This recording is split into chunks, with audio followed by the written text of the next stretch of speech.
Hello दोस्तों, कैसे हैं आप लोग। उम्मीद करते हैं अच्छे होंगे।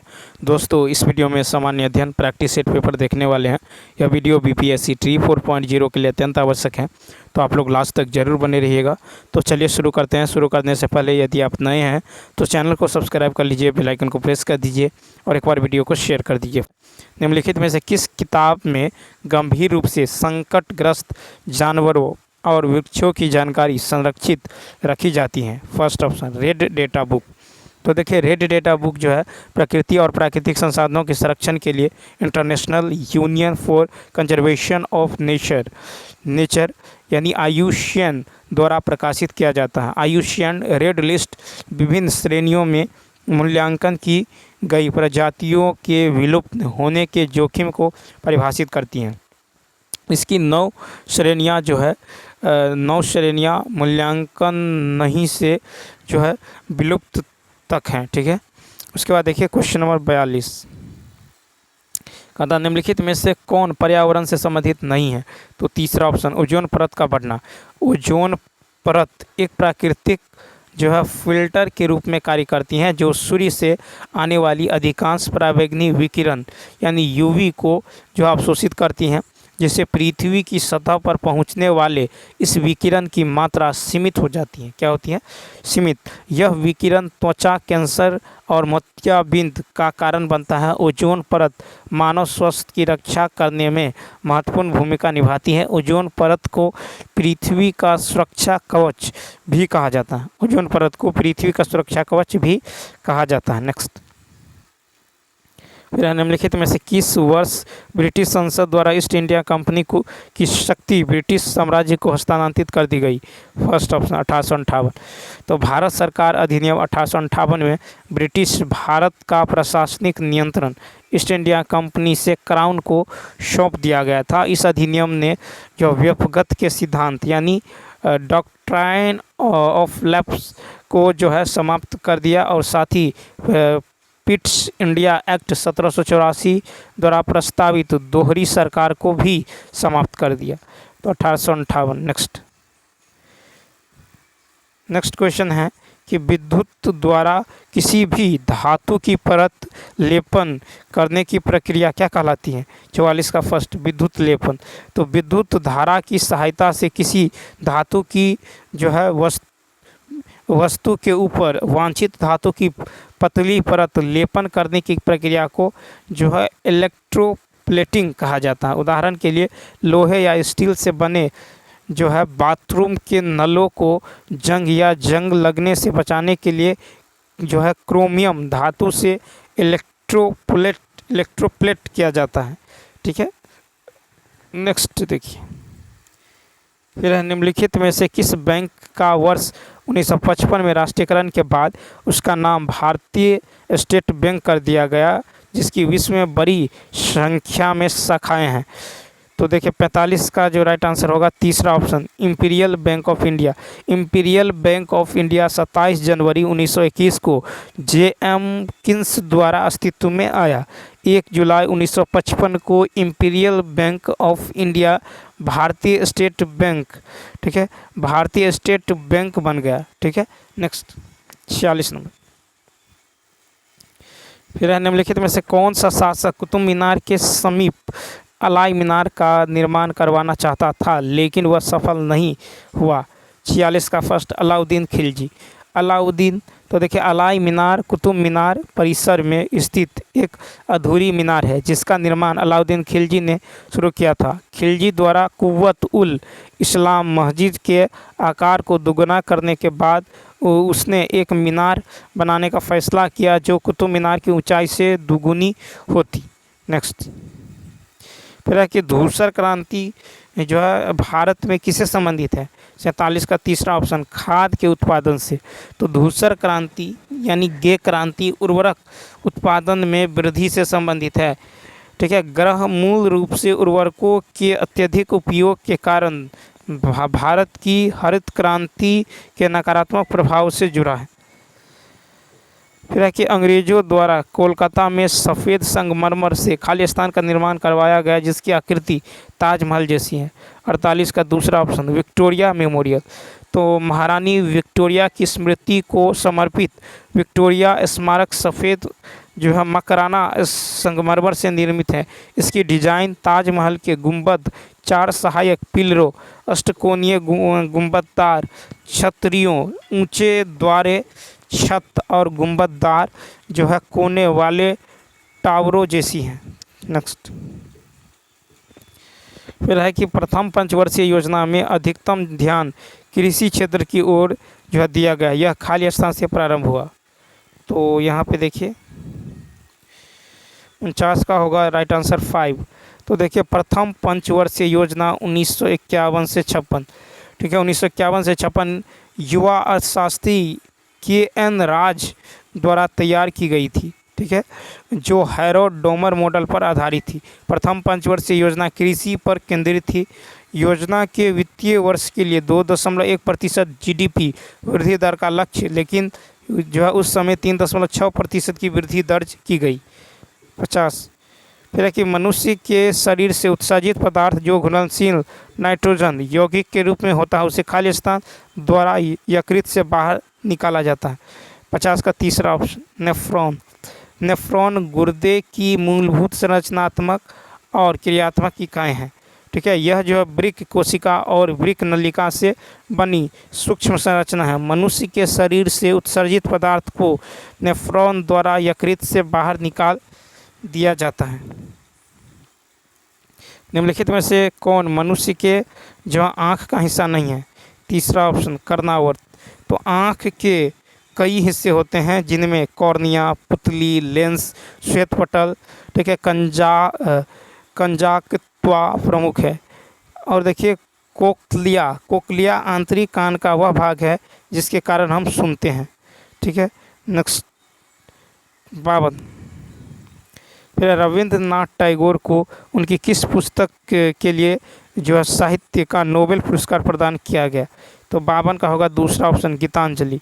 तो देखिए कवि रविंद्रनाथ टैगोर को 1913 में लंदन में प्रकाशित उनके जो संग्रह गीतांजलि के लिए 1913 में साहित्य का नोबेल पुरस्कार प्रदान किया गया।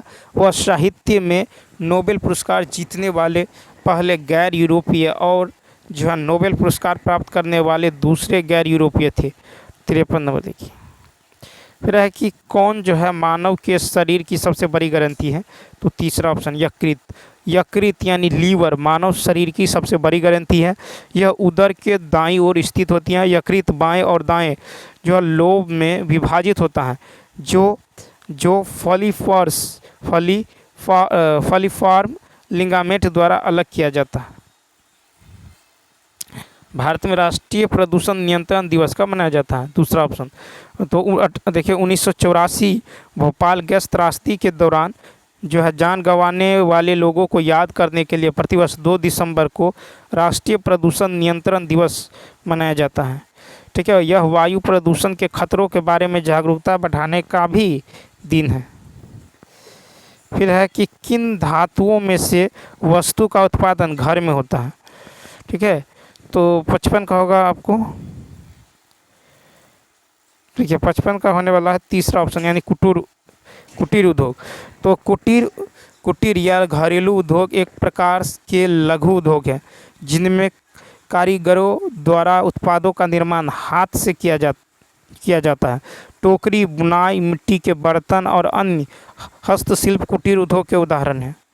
56 है भारतीय संविधान की 8वीं अनुसूची में कितनी भाषाएं उल्लिखित हैं? तो 56 का तीसरा ऑप्शन 22। तो भारत में 22 आधिकारिक भाषाएं हैं और वे भारतीय संविधान की 8वीं अनुसूची में के अंतर्गत आती है। भारतीय संविधान में कुल 12 अनुसूचियां और हर एक महत्वपूर्ण है। फिर है कि यूरोप के द्वितीय विश्व युद्ध की विभीषिका से निपटने के लिए किस वर्ष इंटरनेशनल बैंक फॉर जो है रिकंस्ट्रक्शन एंड डेवलपमेंट, जिसे विश्व बैंक कहा जाता है, की स्थापना की गई थी? 57 का फर्स्ट 1944। तो देखिए पुनर्निर्माण और विकास के लिए अंतर्राष्ट्रीय बैंक की स्थापना 1944 में हुई थी। द्वितीय विश्व युद्ध से उभरने के बाद जो IBRD ने वैश्विक आर्थिक विकास को बढ़ाने और गरीबी उन्मूलन के लिए अपने जनादेश का विस्तार किया। विश्व बैंक केवल सरकारों को सीधे या संप्रभु सरकारों द्वारा समर्थित परियोजनाओं को जो है वित्त पोषित करता है। नेक्स्ट, भारतीय स्वतंत्रता आंदोलन के दौरान ब्रिटिश शासन द्वारा लाए गए इल्बर्ट बिल से निम्नलिखित में से कौन से जो है वायसराय संबंधित है? तो 58 का जो यहाँ पे होगा दूसरा ऑप्शन, क्या होगा दूसरा ऑप्शन, यानी लॉर्ड रिपन। तो देखिए इल्बर्ट बिल एक जो है विधायी अधिनियम था जिसे 1883 में वायसराय रिपन 1880 से 1884 के कार्यकाल के दौरान पेश किया था और इसे सर कर्टेन पेग्रीन इल्बर्ट द्वारा लिखा गया था। ठीक है, अब देखिए नेक्स्ट क्वेश्चन नंबर, देखिए क्वेश्चन नंबर 59 कहता किसने कहा था कि नाभिकीय तकनीक का उपयोग न सिर्फ आवश्यक और किस ऊर्जा क्षेत्र में किया जा सकता है बल्कि उच्च सामाजिक क्षेत्रों में भी जीवन को जो उन्नत बनाने के लिए किया जा सकता है। 59 का होगा दूसरा, यानी होमी जहांगीर भाभा। तो भारतीय परमाणु कार्यक्रम के संस्थापक होमी जहांगीर भाभा ने परिकल्पना की थी कि परमाणु प्रौद्योगिकी न केवल विद्युत क्षेत्र में बल्कि जीवन की बेहतरी के लिए अन्य सामाजिक क्षेत्रों में उपयोगी है। 60 है कि सांगफो और दिहांग किस नदी के अन्य नाम है? 60 का 5। तो देखिए यहाँ पे ब्रह्मपुत्र नदी तिब्बत में हिमालयी झील मानसरोवर से निकलती हैं एवं बंगाल की खाड़ी में गिरती हैं। इसे तिब्बत में यारलुंग सांगफो नदी, भारत में ब्रह्मपुत्र, लोहित, सियांग एवं दिहांग व बांग्लादेश में जमुना के नाम से जाना जाता है। नेक्स्ट है कि होल्ट मैकेंजी। देखिए होल्ट मैकेंजी ने भारत में राजस्व संग्रहण की निम्नलिखित में से किस विधि विकसित की है? 61 का दूसरा ऑप्शन, महलवारी प्रणाली। 1822 में जो अंग्रेज होल्ट मैकेंजी ने बंगाल प्रेसिडेंसी के उत्तर पश्चिमी प्रांतों में महलवारी प्रणाली के रूप में जानी जाने वाली एक नई प्रणाली तैयार की। महलवारी व्यवस्था के तहत पूरे गांव की ओर से ग्राम प्रधानों द्वारा किसानों से भू राजस्व वसूल किया जाता था। नेक्स्ट है कि शक संवत पर आधारित भारत के राष्ट्रीय कैलेंडर के अनुसार पहले महीने का नाम क्या है, जिसे 22 मार्च 1957 को ग्रेगोरियन कैलेंडर के साथ साथ आधिकारिक परियोजनों के लिए जो है अंगीकृत किया गया था? 62 का तीसरा ऑप्शन, चैत्र। तो शक युग ने शक संवत की शुरुआत को चिन्हित किया, एक ऐतिहासिक हिंदू कैलेंडर जिसे बाद में 1957 में भारतीय राष्ट्रीय कैलेंडर के रूप में प्रस्तुत किया गया। शक संवत का प्रथम महीना चैत्र है जो 22 मार्च से शुरू होता है, जो लीप वर्ष के दौरान 21 मार्च को होता है। आयुष विभाग का पूर्व नाम क्या था? तीसरा ऑप्शन, यानी department of Indian system of medicine and homeopathy.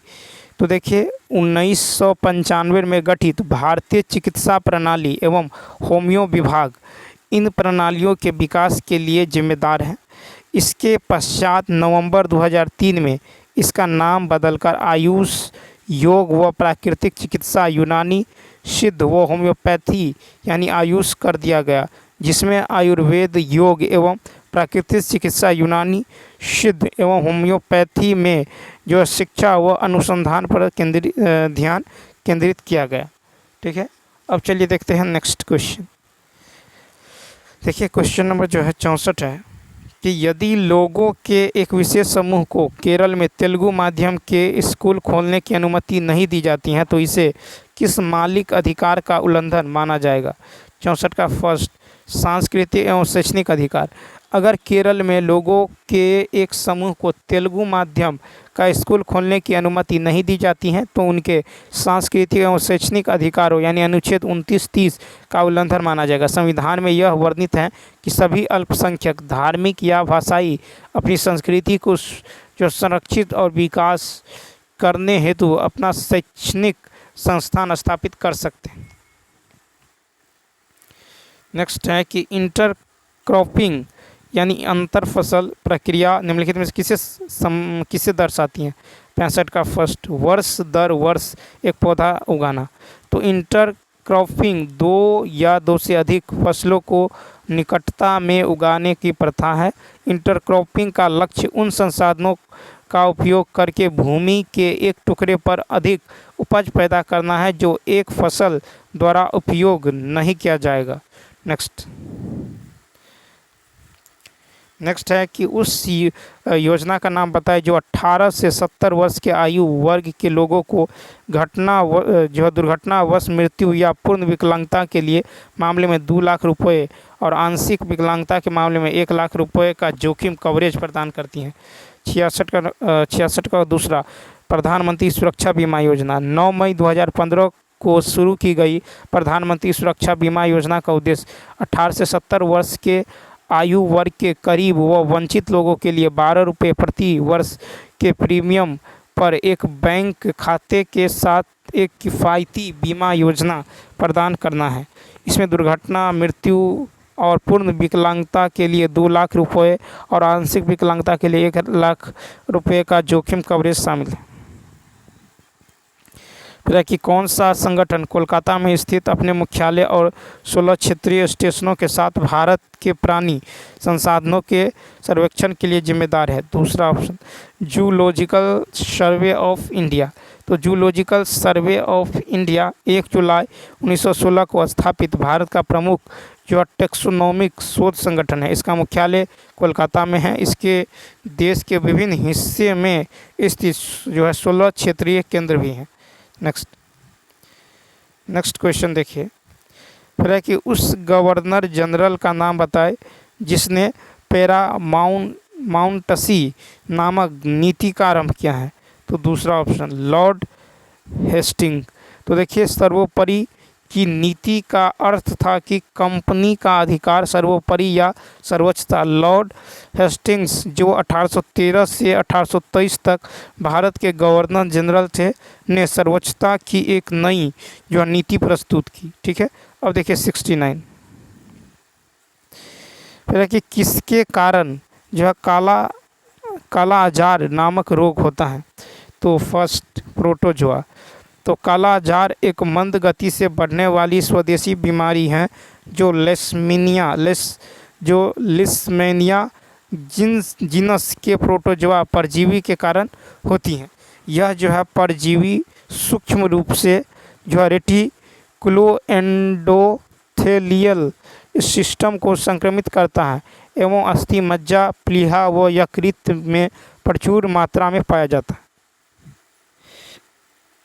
Next है कि निम्नलिखित में से क्या केवल पादप कोशिकाओं में पाया जाता है। तो तीसरा ऑप्शन, लवक। तो प्लास्टिड केवल पादप कोशिकाओं में, प्लास्टिड यानी लवक केवल पादप कोशिकाओं में मौजूद साइटोप्लाज्मिक अंग होते हैं। प्लास्टिड में क्लोरोफिल होता है जो पौधों को हरा रंग प्रदान करता है। यह प्रकाश संश्लेषण की क्रिया करता है जिसे क्लोरोप्लास्ट यानी हरित लवक कहते हैं। अब चलिए जो मैथ का क्वेश्चन था वो देख लेते हैं 31 से। देखिए यहाँ से जो है मैथ का क्वेश्चन शुरू होता है। ठीक है, क्वेश्चन नंबर 31 देखिए, कहता 13 का क्यूब माइनस 4 का क्यूब। ठीक है, 13 का क्यूब माइनस 4 का क्यूब। ठीक है, बट्टा में 13 माइनस 8/2। अब देखिए यहाँ पे इसको सॉल्व करेंगे तो ये हो जाएगा आपको ए क्यू माइनस बी क्यू बराबर क्या होता है, ए माइनस बी। ठीक है, ए माइनस बी इंटू ए स्क्वायर प्लस बी स्क्वायर। ठीक है, प्लस ए बी। ठीक है, प्लस ए बी। ठीक है, और यहाँ पे जो हो जाएगा, और देखिए नीचे में हो जाएगा 2 चौका 8, 13 में 4 गया 9। ठीक है, और डिवाइड है आपको तो ये हो जाएगा 1/8। ठीक है, माइनस 9 6 15 और 2। देखिए यहाँ पे जो हो जाएगा, यहाँ पे है 2 + 6 इंटू में 9 है तो कितना होगा, 9 छक्का 54 और 54 56 56। ठीक है, तो इस तरह से जो है 13 में 4 गया 9, ये 9 कैंसिल हो जाएगा। ठीक है, इसको सॉल्व करेंगे तो ये आ जाएगा आपको कितना, तो ये जो आ जाएगा 13 का स्क्वायर 169, 4 का स्क्वायर 16 और ठीक है, और ये हो जाएगा कितना 52। ठीक है, और यहाँ पे बट्टे में 8 हो जाएगा, माइनस में 56 हो जाएगा। ठीक है, ऐड करेंगे तो कितना होगा, ऐड करेंगे तो 237/8 हो जाएगा और माइनस 56 होगा, यानी ये हो जाएगा माइनस 211 बटा में 8। ठीक है, माइनस 211, यानी दूसरा ऑप्शन। नेक्स्ट, फिर देखिए, अगर कोई ट्रेन 42 किलोमीटर प्रति घंटा की रफ्तार से चल रही है तो वह एक निश्चित दूरी 45 मिनट में पूरी कर लेगी। समान दूरी 35 मिनट में तय करने हेतु ट्रेन की गति क्या है। तो देखिए, तो यहाँ पे हम दूरी निकाल लेते हैं, तो दूरी होगा 4 गुने समय, तो 42 गुने कितना होगा 45, इसको घंटा में चेंज करेंगे तो 60 से भाग देंगे। ठीक है, तो 15 चौका 60, 15 तिया 45, यानी ये जो निकल गया आपको 3 दूनी 2 से 21 दूनी 42, 2 दूनी 4, 63/2। ठीक है, किलोमीटर। अब देखिए, कहता है कि 35 मिनट में जो है इसको कवर करना है, तो गति क्या होगा, तो ये होगा 63/2, 63/2 भागा, ठीक है, 35/60, इसको 35 को मिनट को घंटा में चेंज कर लिए, तो 63/2 गुने 60/35। ठीक है, तो 7 नामा 63, ठीक है, और 7 पंचे 35। ठीक है, और देखिए ये कट जाएगा, 12 पंचे 60 और 2 छक्के 12, 6 नामा 54, तो कितना होगा 54। ठीक है, 54 किलोमीटर पर आवर, तो 32 का होगा 5 ऑप्शन। ठीक है, क्या होगा, तो यहाँ पे होगा 54 किलोमीटर प्रति घंटा। नेक्स्ट, 35 है कि 6 वर्ष पश्चात इतना रुपया की धनराशि और 9 वर्ष पश्चात इतना रुपया की धनराशि का योग साधारण ब्याज पर एक समान होती है। ठीक है, तो 6 वर्ष पश्चात इतना रुपया की धनराशि और 9 वर्ष पश्चात इतना रुपया की धनराशि का जो योग है, योग जो है साधारण ब्याज पर एक समान होती है। तो यहाँ पे देखिए, तो इस तरह से जो है 3 वर्ष का इन दोनों में अंतर देख लीजिए। 6 में से 9, 6 में देखिए 9 में से 6 गया तो 3, तो 3 वर्ष का जो ब्याज हो जाएगा, 3 वर्ष का ब्याज जो हो जाएगा ये कितना होगा, 0 0, 5 में से 2 गया 3, यानी 3000। ठीक है, तो 3 वर्ष का जो ब्याज हो जाएगा आपको 3000। ठीक, तो 6 वर्ष का ब्याज कितना हो जाएगा, 6 वर्ष का ब्याज होगा 6, कितना होगा 6 वर्ष का ब्याज 6000 हो जाएगा। तो यहाँ से प्रिंसिपल निकाल लीजिए, तो प्रिंसिपल निकल जाएगा आपको 12000 माइनस 6000, 12000 माइनस 6000 यानी 6000, तो प्रिंसिपल निकल गया कितना 6000। अब दर निकाल लीजिए, तो रेट निकाल लीजिए, तो यहाँ से जो रेट निकलेगा वो ब्याज, तो 1 वर्ष का ब्याज कितना होगा 1000, 1 वर्ष का ब्याज हो जाएगा 1000, और नहीं तो 6 वर्ष का ब्याज लीजिएगा। ठीक है, तो 6 वर्ष का ब्याज लीजिएगा तो यहाँ पे लेना होगा 6000। ठीक है, तो 6000 ब्याज गुने 100 बटा मूलधन कितना था, तो 6000 था, गुने समय 6 ले लीजिए, ये कट जाएगा, यानी ये कट के होगा 50/3, यानी 16 सही 2/3%।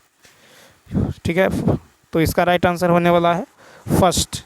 नेक्स्ट क्वेश्चन की यदि बात करें तो नेक्स्ट क्वेश्चन देखिए, क्वेश्चन नंबर 34। देखिए क्वेश्चन नंबर जो 34 है, कहता है ए अकेला किसी कार्य का 2/5 हिस्सा 12 दिनों में, तो 2/5 करता है 12 दिनों में, यानी एक काम करेगा 30 दिनों में। ठीक है, कितना दिनों में, 30 दिनों में। और बी जो है उसी काम का 3/4 हिस्सा 25 दिनों में, तो ये ए करता है, बी करता है 3/4 25 दिनों में, यानी ये करेगा टोटल काम 25 चौका 100/3 दिनों में। ठीक है, 100/3। अब कह रहा है कि दोनों मिलकर उस काम को कितने दिनों में, तो ये होगा 30 गुने 100/3 बटा में 30 प्लस 100/3। ठीक है, तो यहाँ पे हो जाएगा कितना, 30 तिया 90, यानी 190/3। ठीक है, 190/3, तो यहाँ से जो है कट जाएगा 3 दाहिन 30। ठीक है, तो ये हो जाएगा 3 गुना 190। ठीक है, 1 0 से 1 0 कट जाएगा, तो यानी कितना होगा, तो 300/19। ठीक है, तो इसका राइट आंसर क्या होगा, 300/19, यानी दूसरा ऑप्शन। तो 34 का होगा सेकंड। नेक्स्ट क्वेश्चन 35 देखिए, 35 है, यहाँ पर 35 नंबर देखिए, 36 जो है 6 का स्क्वायर है। ठीक है। 36 है, 6 का स्क्वायर, 5 का स्क्वायर, 4 का स्क्वायर, 3 का स्क्वायर, 2 का स्क्वायर, ठीक। और 361 की यदि बात करें तो यह है 19 का स्क्वायर, ठीक है। 19 का स्क्वायर, ये 17 का स्क्वायर, 16 का स्क्वायर और 15 का स्क्वायर, ठीक है। तो 15, 16, 17, तो यहाँ 18 का स्क्वायर होना चाहिए, जो कि 324 होता है, बी ऑप्शन, ठीक है। नेक्स्ट, फिर देखिए यहाँ पे जो कह रहा है, कहता है एक अंतरण में होने वाला लाभ क्रयमूल्य का 20% है।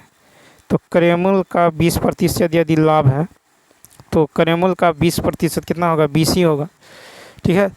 यदि क्रयमूल्य में 50% की वृद्धि होती है तो क्रयमूल्य 50 यानी 120 ये सेलिंग प्राइस होगा, परंतु विक्रय मूल्य समान बना रहता है, ठीक है।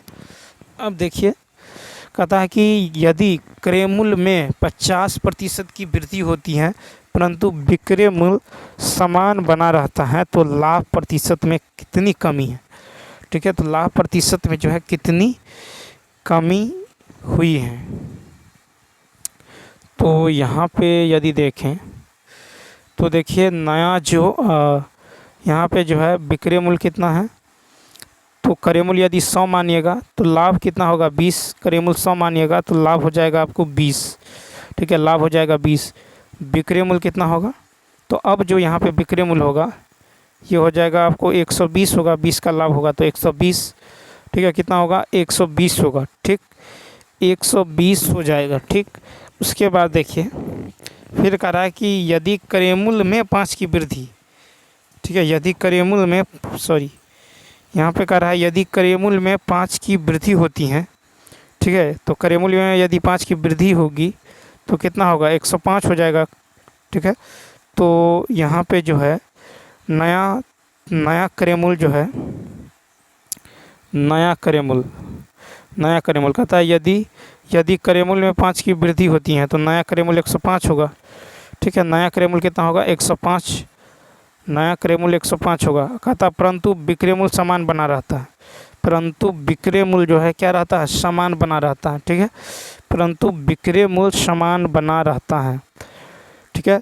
तो विक्रय मूल्य जो है समान बना रहता है तो यहाँ हो जाएगा आपको, तो नया क्रय मूल्य जो है कितना होगा, तो नया जो क्रय मूल्य, तो देखिए यहाँ पे है विक्रय मूल्य समान बना रहता है 120 ही, तो हमको निकालना है लाभ प्रतिशत। तो लाभ बराबर होता है विक्रय मूल्य घटे क्रय मूल्य, ठीक है। अब बट्टा में क्रय मूल्य गुना में क्या होगा, 100, ठीक। तो ये हो जाएगा 15/105 गुना में 100, ठीक है।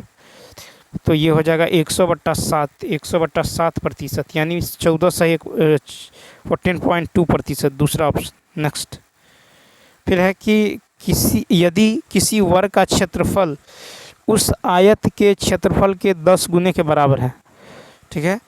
यदि किसी वर्ग का क्षेत्रफल उस आयत के क्षेत्रफल के 10 गुने के बराबर है जिसकी भुजा है, तो वर्ग का क्षेत्रफल होता है भुजा स्क्वायर, आयत का क्षेत्रफल होता है लंबाई गुने चौड़ाई, इसका जो है 10 गुना है, ठीक। तो कहता है वर्ग का परिमाप निकालिए, तो भुजा निकालेंगे तो ये स्क्वायर हटाएगा, इधर रूट हो जाएगा, ठीक है। तो ये हो जाएगा 5, ये हो जाएगा आपको 4 दूनी 8, ये हो जाएगा 5 दूनी 10। तो यहाँ से एक 5 निकल जाएगा, एक 2 निकल जाएगा, एक 2 निकल जाएगा, यानी 5 दूनी 10, 10 दूनी 20, एक का मान कितना निकल गया, 20। भुजा निकल गया, परिमाप होता है 4 गुने भुजा यानी 20 चौक 80, दूसरा ऑप्शन, ठीक है। नेक्स्ट, फिर है ए और बी किसी कार्य को 24 दिन में बी और सी, तो ए बी फिर करता है बी सी, ठीक है। बी सी और 12 दिन में, और ए बी सी मिलकर तो ये करता है 24 दिनों में, 12 दिनों में, 6 दिनों में। इसका एलसीएम ले लीजिए तो 24 होगा, 24 12 दूनी 24, 6 चौक 24, ठीक है। तो करता है तो ए और सी को उसी कार्य को पूरा करने में कितना दिन लगेगा, ए और सी को। तो यहाँ पर देखिए ए बी सी का एफिशिएंसी कितना निकला है, 4, ठीक है। और यहाँ पे हम यदि देखिए यहाँ पे ए बी का कितना है, 1, ए बी का इसमें रख दे तो सी का निकल जाएगा कितना, तो देखिए 4 - 1 कितना निकलेगा, 3, सी का निकल गया आपको 3, ठीक। उसके बाद यदि हम देखें ए बी का मान रखे, सी का निकल गया, बी सी का मान रखिएगा तो यहाँ पे ए का मान निकल जाएगा, ए का एफिशिएंसी। तो ए बी सी का है 4, 4 में से यदि 2 घटा देंगे तो कितना बचेगा, 2। तो सी का एफिशिएंसी होगा 3, ए का 2। अब देखिए टोटल कार्य कितना है, तो टोटल कार्य जो है 24 है, इसको ए और सी मिलकर करेगा, यानी 3 2 5, तो 24 बट्टा क्या हो जाएगा, 5 हो जाएगा। ठीक है, 24 बट्टा 5 दिन, फर्स्ट ऑप्शन।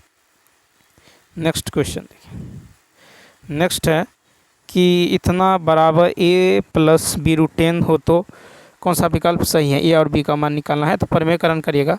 तो यहाँ पे √5 प्लस √2, नीचे में √5 प्लस √2 से गुना करेंगे तो ये हो जाएगा a प्लस बी का होल स्क्वायर। ठीक है, और नीचे में a square minus B square, यानी नीचे में कितना होगा, 3 होगा। तो देखिए a square plus B square plus में 2ab, ठीक है, अब बट्टा में कितना होगा, तो 3 हो जाएगा, यानी 7 प्लस 2√10 बट्टा में 3, यानी इसके बट्टा में 3, इसके बट्टा में 3। तो देखिए a का मान होगा 7/3 और b का मान होगा 2/3। ठीक है, तो a का मान जो होगा यहाँ पे क्या होगा, 7/3 और b का मान 2/3, 7/3 और 2/3। तो इसका राइट आंसर होगा 5 ऑप्शन, क्या होगा 5। 40 नंबर देखिए, 40 है कि 980 का 10% माइनस 450 का x% इतना। तो देखिए 980 गुने 10, ठीक है, यानी ये कितना हो जाएगा 980 और माइनस का 450x, ठीक है, बराबर होगा 160 गुने 5%, हट जाएगा दोनों ओर से।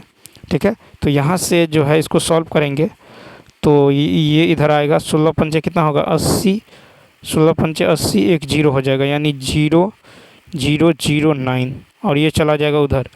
ठीक है, तो x का मान जो हो जाएगा इतना बट्टा 450, 0 45 दूनी यानी 20 हो जाएगा, क्या हो जाएगा 20, यानी सी ऑप्शन, तीसरा ऑप्शन क्या होगा, तीसरा ऑप्शन होगा।